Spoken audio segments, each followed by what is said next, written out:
Welcome everybody to the second annual Great Golden State Off-Road Race. That's right, the California 300 is back, and this week we're going to watch some of the biggest legends in the sport compete on a brutal 80-mile race course for fame and glory.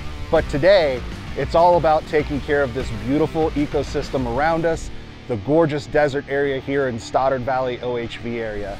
So today, over 200 off-road volunteers are out here picking up illegally dumped trash, everything from old tires to pallets, you name it. And the goal is to clean this area up and make it better than we found it. I think it's a great way to give back to the desert. That gives us so much. Every time you come out to the desert, spend a half hour on the way out with a trash bag. It might not be your trash, but remember, it is your desert, so keep it clean. It's really cool that everybody came out to help us clean up this area. It's important for us that we show the world that off-roaders are good stewards of the desert.